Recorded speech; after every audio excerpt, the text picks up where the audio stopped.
അസ്സലാമലൈക്കും. നമ്മുടെ പുതിയൊരു വീഡിയോയിലേക്ക് എല്ലാവർക്കും സ്വാഗതം. അപ്പോൾ കുട്ടികൾ ഇതാ എണീച്ച് അച്ചൂട്ടന് ഭയങ്കര മടിയാട്ടാ രാവിലെ എണീക്കാൻ വേണ്ടിയിട്ട്. അപ്പോൾ വിളിച്ചിട്ടാണ് അവൻ എണീക്കുക. ഇശമോൾക്കും കുഞ്ഞുവിനൊന്നും എണീക്കാൻ ഭയങ്കര മടിയില്ല കേട്ടോ. അവളൊക്കെ പെട്ടെന്ന് തന്നെ വിളിച്ചെണീക്കും. ഇശമോൾ നമ്മൾ ലൈറ്റ് ഇട്ട് കഴിഞ്ഞാൽ തന്നെ ഉണരും. അച്ചൂട്ടന് അങ്ങനെയല്ല, ലൈറ്റ് ഇട്ടാലും കാര്യമില്ല. ഞാൻ മുഖത്തേക്ക് വെള്ളമൊക്കെ ഞാൻ തെളിക്കും, എന്നിട്ടൊക്കെ ചിലപ്പോൾ ഉണരുക. കുഞ്ഞും പ്രശ്നമില്ല കേട്ടോ. കുഞ്ഞും വിളിക്കുമ്പോഴേക്കും എണീച്ച് അവൻ്റെ നിസ്കാരമൊക്കെ കഴിഞ്ഞ് ഇപ്പോൾ നേരത്തെ ഞാൻ എണീക്കുന്നതിൻ്റെ ഒപ്പം തന്നെ അവനെ വിളിക്കും. എന്താ വെച്ച് കഴിഞ്ഞാൽ അവൻ്റെ കഴിയണില്ല, നിസ്കാരവും പിന്നെ കുളിയും എല്ലാം കഴിയണില്ല. അപ്പോൾ ഒത്തിരി നേരത്തെ വിളിക്കും കേട്ടോ അവനെ. കുട്ടികൾ മദ്രസയിലേക്ക് പോലും സ്കൂളിലേക്ക് പോകുമ്പോഴും ഒക്കെ മൂന്നാളാണെങ്കിൽ മൂന്നാൾ ഒരുമിച്ച്, ഭക്ഷണം കഴിക്കുകയാണെങ്കിൽ മൂന്നാൾ ഒരുമിച്ച്. എന്ത് രസമല്ലേ. നമ്മുടെ കുട്ടിക്കാലത്തും അങ്ങനെയൊക്കെ തന്നെ അല്ലായിരുന്നു. 5 മക്കളാണെങ്കിലും 6 മക്കളാണെങ്കിലും എല്ലാവരും ഒരുമിച്ച്. ഞങ്ങളുടെ വീട്ടിൽ അങ്ങനെ ആയിരുന്നു കേട്ടോ. പലക ഇട്ടിട്ടാണ് എല്ലാവരും ഭക്ഷണം കഴിക്കാതിരിക്കുക. അന്ന് മേശയൊന്നുമില്ലല്ലോ. എല്ലാ ഭക്ഷണങ്ങളും താഴത്ത് ഇറക്കി വെച്ച്, അടുപ്പം തറയുമെന്ന് താഴത്തേക്ക് ഇറക്കി വെച്ച് എല്ലാവരും കൂടി പലകയിൽ ഓരോരുത്തർക്കും ഇരിക്കാൻ ചിലപ്പോൾ പലക ഉണ്ടാവും. എല്ലാവരും കൂടി ഇരുന്ന് എല്ലാ സാധനങ്ങളും ഇറക്കി വെച്ച് വട്ടായിട്ട് ഇരുന്നിട്ടൊക്കെയാണ് ഭക്ഷണം കഴിക്കുക. ഒരുമിച്ച് കിടന്നുറങ്ങണു, ഒരുമിച്ച് മദ്രസയിൽ പോകണു, ഒരുമിച്ച് സ്കൂളിൽ പോകണു, ഒരുമിച്ച് ഒരു പാത്രത്തിൽ നിന്ന് ഭക്ഷണം കഴിക്കുന്നു. ഏതൊരു സന്തോഷമുള്ള കാലങ്ങളായിരുന്നല്ലോ ചെറുപ്പത്തിലെ കാലങ്ങൾ. വലുതായി കഴിഞ്ഞ് കഴിഞ്ഞാൽ സഹോദരങ്ങളാണെങ്കിലും പെങ്ങന്മാരാണെങ്കിലും ആരാണെങ്കിലും തമ്മിൽ കണ്ടാൽ മിണ്ടൂല. പണ്ടത്തെ പോലെ സ്നേഹമില്ല. എല്ലാവർക്കും അവരുടേതായ കാര്യങ്ങളാവുമ്പോൾ എല്ലാവരുടെയും കാര്യമായിട്ടാണ് പറയണത്. ഞാനിപ്പോൾ ഒരാളെന്നെ വെച്ചിട്ട് പറയല്ല, പൊതുവെ എല്ലായിടത്തെയും കാര്യങ്ങളാണ് പറയണത്. തമ്മിൽ കണ്ടു കഴിഞ്ഞാൽ മിണ്ടാതെ ചിരിക്കാതെ ഒക്കെ പോണ എത്രയോ ആൾക്കാരുണ്ട് അല്ലേ നമ്മുടെ ഈ നാട്ടിൽ. അപ്പോൾ നമ്മൾ കുട്ടിക്കാലം ഞാനിപ്പോൾ ആച്ചൂട്ടിനും മിഷമോളൊക്കെ ഇങ്ങനെ കെട്ടിപ്പിടിച്ച് കിടന്ന് ഉറങ്ങുമ്പോൾ ഞാൻ വിചാരിക്കും, ഇവരൊക്കെ കല്യാണം കഴിഞ്ഞ് അവരുടേതായ കാര്യങ്ങളൊക്കെ വരുമ്പോൾ ഇവരിനി പരസ്പരം എന്തായിരിക്കും, നമ്മുടെയൊക്കെ കാലം കഴിഞ്ഞാലും ഇവരൊക്കെ ഈ സ്നേഹം എന്നും നിലനിൽക്കുമോ. നമ്മൾ പറഞ്ഞു കൊടുക്കണം കേട്ടോ നമ്മുടെ മക്കൾക്ക്. സത്യം പറഞ്ഞു കഴിഞ്ഞാൽ നമ്മൾ പറഞ്ഞു കൊടുക്കണം. നമ്മൾ ജീവിച്ചിരിക്കുമ്പോൾ തന്നെ അവരോട് പറയണം. നമ്മൾ എപ്പോഴാണ് മരണം വരികയെന്നൊന്നും നമുക്ക് പറയാൻ പറ്റില്ല. അപ്പോൾ അവരുടെ ആ സ്നേഹം നിലനിൽക്കാൻ വേണ്ടിയിട്ട് നമ്മൾ പറഞ്ഞു കൊടുത്ത് അങ്ങനെ വളർത്തി കൊണ്ടുവന്നാലാണ് അവർക്കൊരു സ്നേഹമൊക്കെ ഉണ്ടാവുള്ളൂ.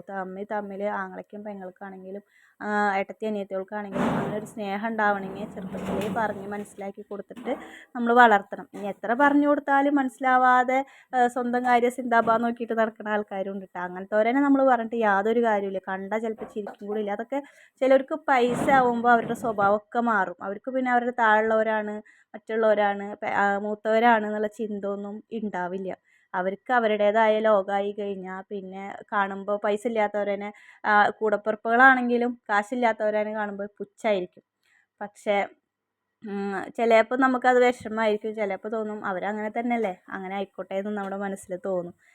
പക്ഷെ അങ്ങനെയൊന്നും ആവാതിരിക്കട്ടെ. എല്ലാവർക്കും നല്ല സ്നേഹത്തിലും സന്തോഷത്തിലും ഒക്കെ കഴിയാൻ പറ്റട്ടെ എന്നാണ് എൻ്റെ ഒരു ആഗ്രഹം. ഞാൻ എപ്പോഴും കുഞ്ഞിനോട് പറയാറുണ്ട്, എന്താ പറയുക, എത്ര വലുതായാലും ഇതേപോലെ സ്നേഹിച്ചിട്ട് നിൽക്കണം എന്നൊക്കെ. എത്രത്തോളം ഉണ്ടാവും എന്ന് നമുക്ക് പറയാൻ പറ്റില്ല. നമ്മൾ പറഞ്ഞു കൊടുക്കുക, നമുക്ക് പറഞ്ഞു കൊടുക്കാനല്ലേ പറ്റുള്ളൂ.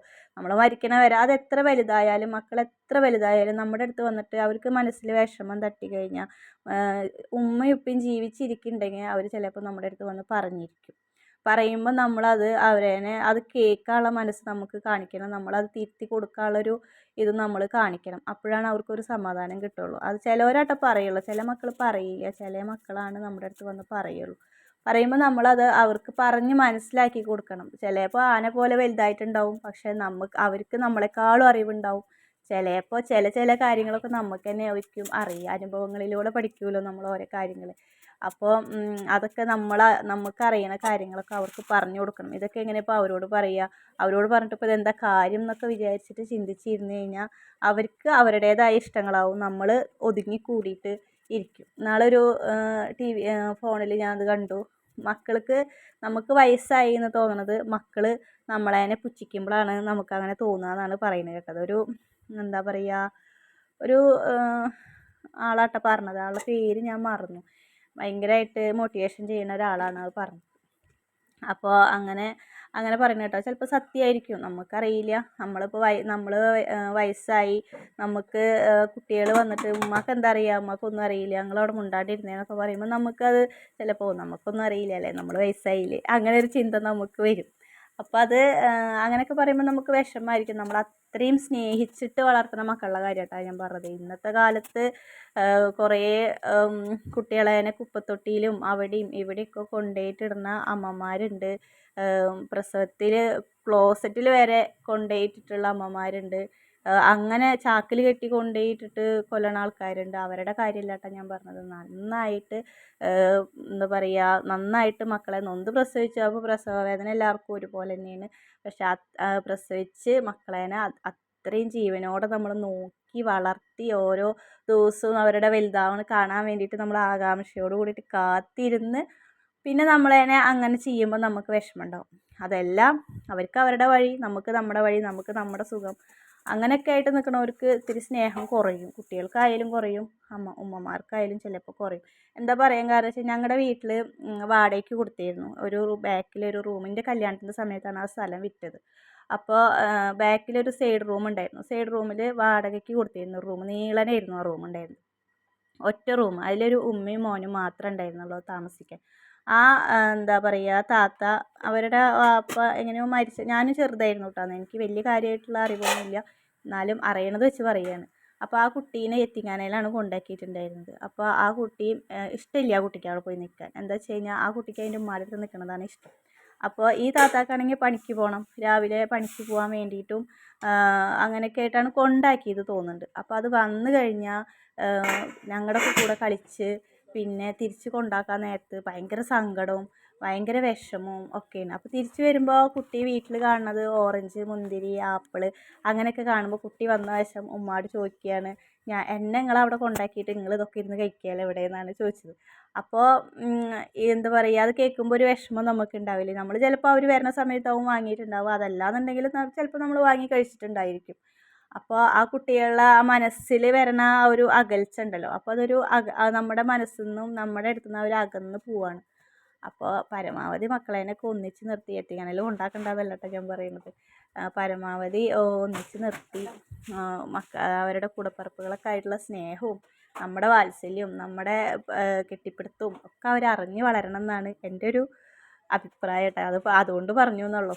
അപ്പോൾ എല്ലാവരും നല്ല സന്തോഷത്തിലും സ്നേഹത്തിലും ഒക്കെ നിൽക്കുക, എല്ലാവരും അങ്ങനെ ജീവിക്കുക, തമ്മിൽ തല്ലുകൂടാണ്ട് ഒക്കെ ജീവിക്കാൻ നോക്കുക, അതാണ് പറയാനുള്ളത്. പിന്നെ സാഹചര്യങ്ങൾ കൊണ്ട് നമുക്ക് ഒരുപാട് വീട്ടിൽ വഴക്കുകളും ഒക്കെ വരും. അത് നമ്മുടെ അപ്പോഴത്തെ സിറ്റുവേഷനും സാഹചര്യങ്ങളും നമുക്ക് കേൾക്കാൻ പാടില്ലാത്തത് കേൾക്കുമ്പോഴും പറയാൻ പാടില്ലാത്തത് പറയുമ്പോഴും ഒക്കെ നമ്മളറിയാതെ നമ്മൾ പൊട്ടിത്തെറിച്ച് പോവും.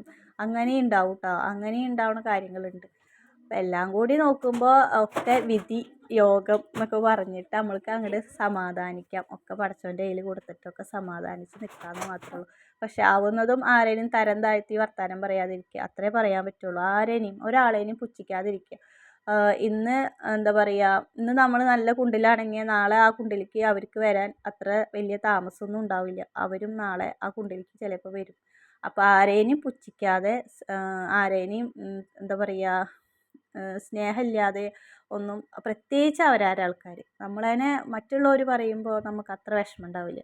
നമ്മുടെ സ്വന്തം ആൾക്കാർ പറയുമ്പോൾ നമുക്ക് ഭയങ്കരമായിട്ട് വിഷമമുണ്ടാവും. ഞാൻ വാഴാനിയിൽ നിന്ന് വന്ന സമയത്തിൽ ഞാൻ താത്താടെ മരുമകൾ പ്രസവിക്കാൻ വേണ്ടിയിട്ട് ആശുപത്രിയിലേക്ക് പോയപ്പോൾ അവിടെ വെച്ചിട്ട് റീൽസ് ചെയ്തിട്ടുണ്ടായിരുന്നു, ബെഡിൽ ഇങ്ങനെ കിടക്കണത്, വെറുതെ ഇങ്ങനെ കിടക്കണത്. അപ്പോൾ ആ കിടന്നപ്പോൾ അതിൻ്റെ ഇടയിൽ കുറേ കമൻറ്റ് വന്നിട്ടുണ്ടായിരുന്നു.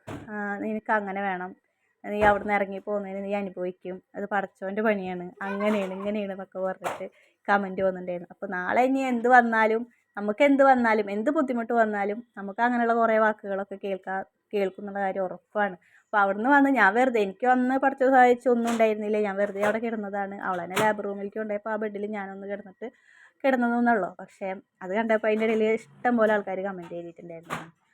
അപ്പോൾ അങ്ങനെയും ചിന്തിക്കുന്ന ആൾക്കാരുണ്ട്. അങ്ങനെയൊക്കെയാണ് വിശേഷങ്ങൾ. ഓരോ കാര്യങ്ങൾ പറയുമ്പോൾ ഒരുപാട് കൂടുതലും ആയിട്ട് ഓരോരുത്തരുടെ കാര്യങ്ങളിൽ നമ്മൾ കൂടുതൽ ഓരോരുത്തരുടെ പ്രശ്നങ്ങൾ കേൾക്കണം. നമ്മൾ ഒരാൾ നമ്മുടെ അടുത്ത് വന്നിട്ട് ഒരു ദുഃഖം പറയുമ്പോൾ നമ്മളത് കേൾക്കാനുള്ളൊരു മനസ്സ് നമുക്ക് കൊടുക്കണം. അത് ശരിയാണ്. പക്ഷെ അവർ കൂടുതലായിട്ട് അതിൽ ഇടപെടാതിരിക്കുക നല്ലത്. ഇടപെട്ട് കഴിഞ്ഞാൽ ലാസ്റ്റ് തെറ്റുകാർ നമ്മളായി മാറും.